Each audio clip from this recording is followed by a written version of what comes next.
میرا نام خیال گل ہے، میں افغانستان سے تعلق رکھتا ہوں، اور پی ٹی آئی نے میرے کو 2000 دن کا لالچ دے کے میرے کو اپنے ساتھ پشاور سے یہاں دھرنے کے لیے بلایا ہے، اور ابھی تک نہ میرے کو پیسہ ملا ہے اور نہ وہ میرے کو نظر آئے۔ وہ خود بھاگ کے چلے گئے اور ہم کو ادھر پولیس نے پکڑ لیا ہے، اور ان کو ساتھ دینے کا کوئی مطلب نہیں ہے۔ خیر یہ معاملہ یہیں تک کا نہیں ہے، لیکن اس کے ساتھ ساتھ جو صورتحال بدل رہی ہے اس میں اب نئی اور تازہ ترین خبریں ہمارے پاس یہ آ رہی ہے کہ مولانا فضل الرحمان صاحب، ARY نیوز نے اس کو، یہ آپ اسکرین پر دیکھ سکتے ہیں، ARY نیوز نے باقاعدہ اس پوری چیز کو چلایا کہ مولانا فضل الرحمان صاحب اور موجودہ حکومت کے درمیان ایک ڈیڈ لاک جو تھا وہ ختم ہو چکا ہے اور معاملات طے ہو چکے ہیں۔ یہ کہا جا رہا ہے کہ شنگھائی کارپوریشن کی جو اجلاس ہونے والا ہے اس اجلاس کے فوری بعد یہ بات سامنے آ رہی ہے کہ آئینی ترمیم لے آئی جائے گی اور وہ 25 تاریخ سے پہلے آئینی ترمیم ہو جائے گی۔ تاریخ دو دی جا رہی ہے، اس میں 17، 18 اور 19 تاریخ دی جا رہی ہے کہ ان 3 تاریخوں کے اندر آئینی ترمیم کا معاملہ کسی اور طرف پہنچ جائے گا۔ تو جو یہ باتیں کہی جا رہی تھی اس حوالے سے بھی اب ARY نیوز جیسے ٹی وی چینلز بھی اس خبر کو نشر کر رہے ہیں کہ یہ معاملات اب طے ہونے کی طرف پہنچ چکے ہیں۔ مگر آپ ذرا سا گفتگو کو دیکھیے، اور ایک طرف جس طرح میں نے کہا کہ اسٹیبلشمنٹ سے لوگوں کے تعلقات ہیں، تو دوسری طرف یہ بات بھی سامنے آ رہی ہے کہ اس وقت جتنے لوگ بھی باہر بیٹھے ہوئے ہیں تحریک انصاف کے، ان کے لب و لہجے میں تیزی آتی جا رہی ہے، اور وہ کسی بھی صورت نہیں چاہتے کہ اس وقت ان کے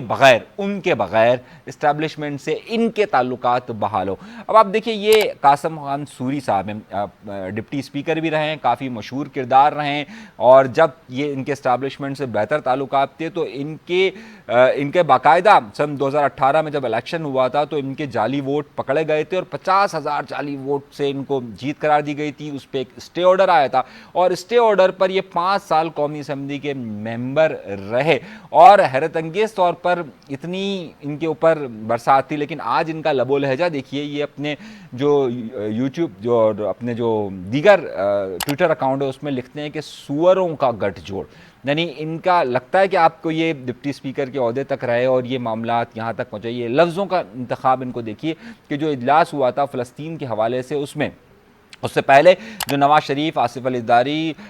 مولانا فضل الرحمان، وزیر اعظم شہباز شریف، بلاول بھٹو زرداری، اسحاق ڈار، ان سب کی جو ملاقات کی تصویر شائع ہوئی تھی اس کے اوپر یہ اس طرح کے الفاظ لکھتے ہیں۔ در حقیقت اس وقت تحریک انصاف کے اندر 2 لابیاں پائی جا رہی ہیں۔ ایک وہ لابی پائی جا رہی ہے کہ جن کے اسٹیبلشمنٹ سے تعلقات بہتر ہیں، وہ یہاں پر سیاست بھی کر رہے ہیں، آرام سے بھی رہ رہے ہیں۔ دوسری طرف جو ہے وہ عمران خان ہے کہ جن کے ابھی تک معاملات طے نہیں ہو سکے۔ اسی لیے آپ دیکھیں نا کہ اس پورے ایپیسوڈ کے اندر گرفتار کون کون ہے؟ عمران خان، ان کی بیگم، ان کی بہنیں، باقی جتنے بھی MNAs NPAs جو بھی ہیں وہ سب ایک طرف ہو گئے۔ مجھے پتہ نہیں کیوں اس سارے معاملات نے کیوں یاد آ جاتی ہے کہ وہ تمام لوگ جو لوگ رابطے میں تھے وہ سب ڈرائی کلین ہو کر وہ ایک طرف اپنی حکومت کو چلاتے رہے تھے۔ آخر میں جتنا ملبہ تھا وہ آرٹیکل 6 کا سے ہوگا وہ سارا الطاف حسین صاحب پر اس پر ڈال دیا گیا تھا۔ وہ سارا اسی طریقے سے معاملات ہیں۔ اور جو دوسری گروپ ہے وہ ہے کہ جن کے تعلقات بہتر نہیں ہو رہے اور جو باہر بیٹھے ہوئے ہیں، اب وہ چاہتے ہیں کہ جناب ہمیں بھی کوئی گرین سگنل مل جائے، اس لیے ان کا لب و لہجہ اس طریقے سے۔ وہ سب لوگ بھی، یہ جتنے بھی لوگ باہر بیٹھ کر اس طرح کی گفتگو کر رہے ہیں، در حقیقت وہ بھی یہ چاہتے ہیں کہ ان کے معاملات طے ہو جائیں، اور معاملات طے نہیں ہیں اس لیے وہ باہر بیٹھ کر اس طرح کی پالیٹکس کرتے ہیں اور اس طرح کی باتیں کرتے ہیں۔ تو باقی سارا یہ فارمولہ اسی حوالے سے ایک بڑی اور خبر ساتھ ساتھ آئی ہے کہ کراچی شہر نے صرف ابھی اس مہینوں کے اندر 1 کھرب روپے کا ٹیکس صرف کراچی سے جمع ہوا ہے۔ 1 کھرب روپے کا ٹیکس صرف کراچی سے ان 3 ماہ کے اندر جمع ہوا ہے۔ یہ بہت بڑا فیگر ہے کہ کراچی شہر میں، لیکن ڈیولپمنٹ کے نام پر کراچی شہر میں اس وقت کچھ بھی کام نہیں ہو پا رہا ہے۔ اب یہ سوالیہ نشان ہے کہ آپ پورے پاکستان کا ٹیکس کلیکشن دیکھیے، بڑے بڑے شہروں کا کلیکشن دیکھیے، اور صرف ایک سہ یعنی 3 مہینے کے اندر جو کلیکشن جمع ہوا ہے وہ کس قدر بڑا ہے۔ لیکن اس کے باوجود کراچی شہر میں اب تک انفراسٹرکچر کی بحالی کا عمل نہیں ہو سکا ہے۔ 16 سال پاکستان پیپلز پارٹی کی حکومت آپ کے سامنے موجود ہے، اور ساری چیزیں آپ کے سامنے موجود ہے کہ کتنا ٹیکس کلیکٹ ہوتا ہے اور کتنے ویسے آتے ہیں پورے کراچی کے ڈیولپمنٹ کے لیے صرف 24 ارب روپے کا فنڈ رکھا جاتا ہے، جبکہ یہاں پر جو وزیر اعلیٰ ہاؤس ہے اس کا جو سالانہ فنڈ رکھا گیا ہے وہ 39 بلین یعنی کہ 39 ارب روپے رکھا گیا ہے پورے کراچی کے ڈیولپمنٹ کے لیے 24 ارب روپے، اور صرف ایک وزیر اعلیٰ ہاؤس جو یہاں پر موجود ہے کراچی شہر کے اندر اس کے لیے 39 بلین یعنی 39 ارب روپے کا فنڈ سامنے رکھا گیا ہے۔ یہ بہت بڑا فگر ہے اور ناانصافیوں کا سلسلہ ظاہر ہے یہ ہے جس کی وجہ سے شور شرابہ بھی مچتا ہے اور پھر بہت سارے معاملات بھی ہوتے ہیں۔ ایک اور معاملے کی طرف بھی ہم آتے ہیں ساتھ ساتھ، اور وہ بڑا معاملہ جو ہے اس وقت یہ ہے کہ بہت اہم نام ہے، بہت بڑا نام ہے اور بہت ہی زیادہ جناب عزت کے قابل ہیں۔ محترم جناب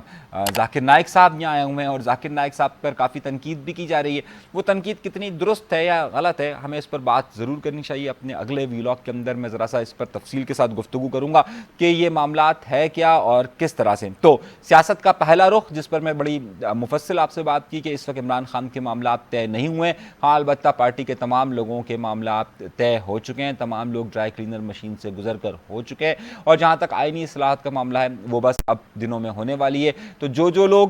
کارکنان تھے وہ تو اس وقت بڑا شور مچا رہے ہیں کہ علی امین گنڈا پور کے حوالے سے، لیکن باقی سب جگہ سے خاموشی ہے۔ اچھا میں ایک اور خبر بھی آپ کو بڑی خبر اس حوالے سے دے دوں۔ میری اطلاعات ہیں کہ اتوار کے روز جب کراچی شہر میں بھی تحریک انصاف کے چند لوگوں کی گرفتاریاں ہوئی تھی، تحریک انصاف کے جو آفس ہے اس میں بھی گرفتاریوں کا عمل ہوا تھا اور وہاں سے کوئی 7 یا 8 لوگ جو ہے وہ زیر حراست لیے گئے تھے۔ اس کے بعد کی تفصیلات ابھی تک میرے سامنے نہیں آ سکی ہے، لیکن یہ بھی حقائق ہیں کہ جناب یہاں سے بھی کراچی شہر سے بھی ان کی گرفتاریوں کا سلسلہ جو ہے وہ ہو رہا ہے، لیکن وہ لوگ بچے ہوئے ہیں جو لوگ صاحب اقتدار ہیں جن کے معاملات طے ہوئے ہیں۔ تو کراچی کی سطح پر بھی وہ جو آپ کو بڑے سرگرم چند لوگ نظر آتے ہیں وہ بھی اسی طریقے کا کہہ رہے ہیں کہ جناب ادھر سے ان کی دونوں طرف سے ان کی گیم کی سیٹنگز بنی ہوئی اور وہ ان گیم کی سیٹنگز میں ساتھ ساتھ چل رہے ہیں۔ ابھی تک کے لیے اتنا ہی کہ کیا ہو رہا ہے ملکی سیاسی صورتحال میں اور کیا کیا بڑی تبدیلیاں رونما ہونے والی ہے۔ اجازت دیجیے گا انیس منصوری کو، اگر چینل سبسکرائب نہیں کیا تو سبسکرائب کا بٹن ضرور دبائیے۔ اجازت دیجیے، اللہ نگہبان۔